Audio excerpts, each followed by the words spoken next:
بسم اللہ الرحمن الرحیم اللہم صلی علی محمد وعلی آل محمد وبارک وسلم عن ابن عمر رضی اللہ عنہما قال سمعت رسول اللہ صلی اللہ علیہ وسلم یقول کلکم راع وکلکم مسئول عن رعیتہ رواہ البخاری۔ حضرت عبداللہ بن عمر رضی اللہ تعالیٰ عنہ بیان کرتے ہیں کہ سمعت رسول اللہ، میں نے اللہ کے رسول صلی اللہ علیہ وسلم سے سنا۔ صحابہ کیسے بیان کرتے ہیں نبی صلی اللہ علیہ وسلم سے، اور نبی صلی اللہ علیہ وسلم سے کیسے سنہری الفاظ موتیوں کی طرح جو ہے وہ نکل رہے ہیں۔ آپ فرماتے ہیں یقول کلکم راع وکلکم مسئول عن رعیتہ، تم سب لوگ نگاہ بان ہو اور تمہیں اپنی رعایا کے متعلق جو ہے اس رعایا کے متعلق پوچھا جائے گا۔ تو ہر شخص جو ہے اپنے گھر کا نگران ہے۔ آپ فرمایا الامام راع ومسئول عن رعیتہ، امام نگاہ بان ہے اور اس سے اپنی رعیت کے بارے میں پوچھا جائے گا۔ امام سے مراد حاکم بھی ہو سکتا ہے کہ حاکم اپنے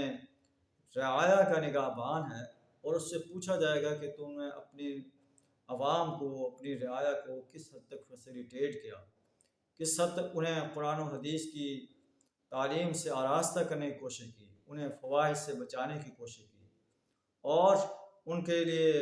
کیا تم نے معاشی نظام دیا، کیا سیاسی نظام دیا، کیا عدل کا نظام دیا، سب کچھ اس سے پوچھا جائے گا۔ اگر ایسا حاکم ہے جو ملک کے وسائل پر قابض ہو جاتا ہے، اس کو غلط انداز سے استعمال کرتا ہے، اپنی جدادیں بناتا ہے، تو اللہ کے رسول صلی اللہ علیہ وسلم نے فرمایا الامام راع ومسئول عن رعیتہ، امام نگاہ بان ہے اور اس سے اس کی رعیت کے بارے میں سوال کیا جائے گا۔ اللہ کی عدالت میں کھڑا ہو کر اسے جواب دینا ہوگا کہ اس نے اپنی رعیت کے لیے کیا کیا کام کیے ہیں، کیا انہیں فیسیلیٹیٹ کرنے کی کوشش کی ہے۔ اور حاکم کے لیے یہ آرڈر ہے کہ الذین ان مکناہم فی الارض، اہل ایمان تو ہے جب انہیں زمین میں اقتدار عطا کرتے ہیں، اقاموا الصلاۃ، نماز کا نظام قائم کرتے ہیں، آتوا الزکاۃ، زکوٰۃ کو ادا کرتے ہیں، زکوٰۃ کے ادا کرنے کا نظام قائم کرتے ہیں،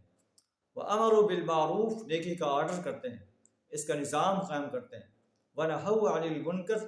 اور برائی سے روکنے کا نظام قائم کرتے ہیں۔ تو اہل ایمان کے حاکم سے ان سب چیزوں کے بارے میں سوال کیا جائے۔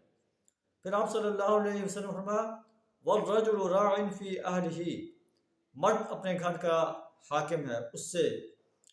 جو ہے اس کے گھر کے بارے میں سوال کیا جائے۔ اور اس طرح ہمیں بھی چاہیے کہ ہم اپنے اہل و عیال کو جو ہے ان کی صحیح تربیت کریں، قرآن و حدیث کے مطابق ان کی تربیت کریں، انہیں قرآن و حدیث کی تعلیم سے جو ہے آشنا کریں، دنیا کی تعلیم بھی دیں، لیکن سب سے پہلے انہیں قرآن و حدیث کی تعلیم سے آراستہ کریں تاکہ وہ ایک اچھے مسلمان بن جائیں۔ والمرأة راعیۃ فی بیت زوجہا،